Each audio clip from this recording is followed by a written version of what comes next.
Hello, everybody. Welcome back to Pacers Daily. I am your host, Hery Acosta. Let's hop straight into it. We got a lot to talk about today. I know I always say that, and then sometimes there's actually not a lot to talk about. But in this specific episode, I kind of want to go in depth about some players that I think need to step up a little bit.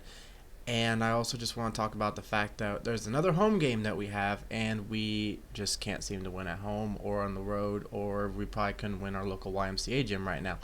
But let's hop straight into it and just talk about this game against Charlotte that's tonight. 7 o'clock, usual time for a Pacer game. I might be at the game. I'm not 100% sure. I know there's some tickets out there that I could probably grab, but we'll see. We'll see if I end up going to this game. But no, Hornets are 4-10. We're 1-13. We're dead last in the league, which can be a good thing if we actually were 100% certain to get the first pick. But we're not because of the lottery. It's not like football where the worst team gets the best pick, but which, I mean, the lottery makes it a little more fun, but sometimes it just looks like the team with the situation that needs the number one pick gets the number one pick, kind of like the Mavericks got it last year, even though they had like the tenth best odds. But taking a little bit of deep dive into this game, there are a few things I want to talk about. First off, Charlotte is kind of playing with a lot of rookies right now. Players like McNeely, players like Con Kneppel, Ryan Counterberger, and they've all been playing really good. They've all been doing their work. We know the Knubber.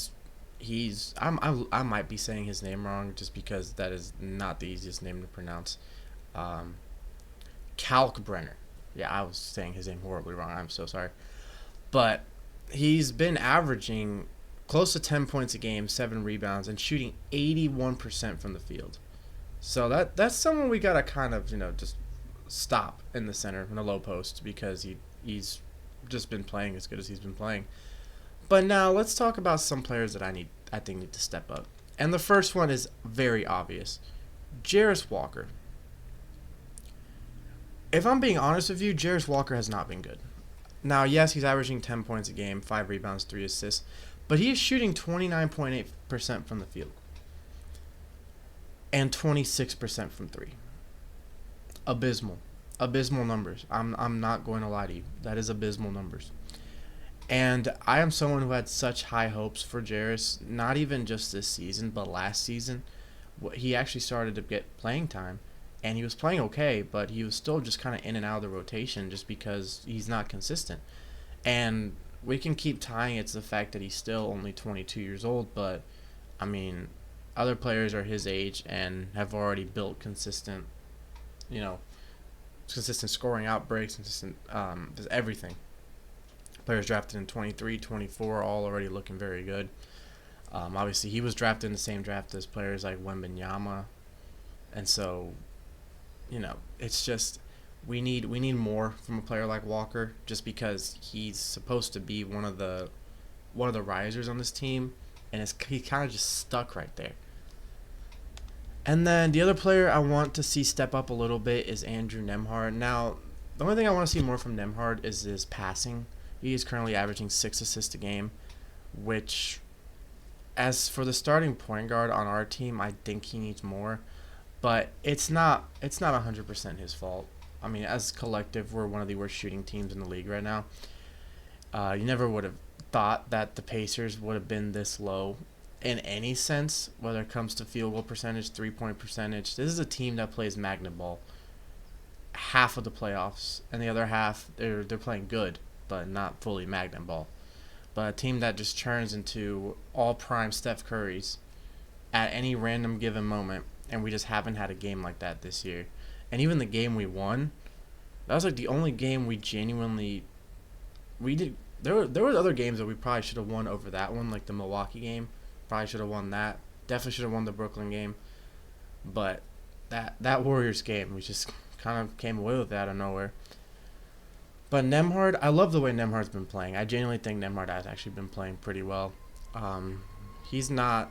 He's shooting a little bit under 40%, about 32% from 3. But really the only players that are really giving us hope right now are Matherin and Siakam. Matherin is shooting over 50%, 42% from three. Obviously, he's only in a few games just because he's only played 3 games. And then, last but not least, let's talk about some key factors. I talked about guarding the rookies, but the main one is going to be LaMelo Ball. LaMelo Ball is a triple-double threat every time he steps foot on that court. Former third overall pick, former rookie of the year, former all-star.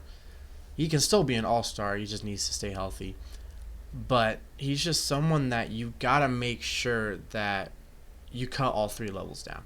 Got to make sure he's not on the boards. You got to make sure he can't open up the game, and you got to make sure he's not shooting because he's one of the best triple-double threats in the league.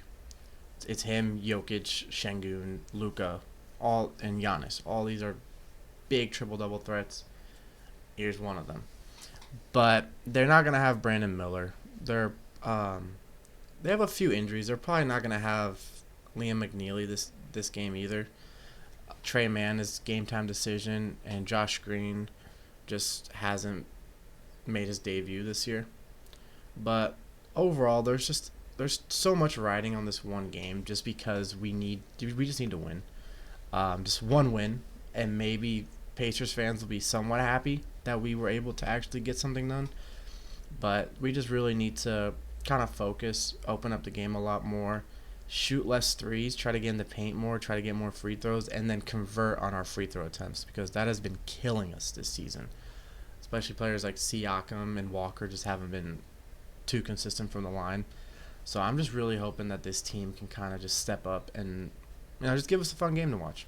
But as always, I'm your host, Hery Acosta. This is Pacers Daily. Boom, baby, and go, Sirs.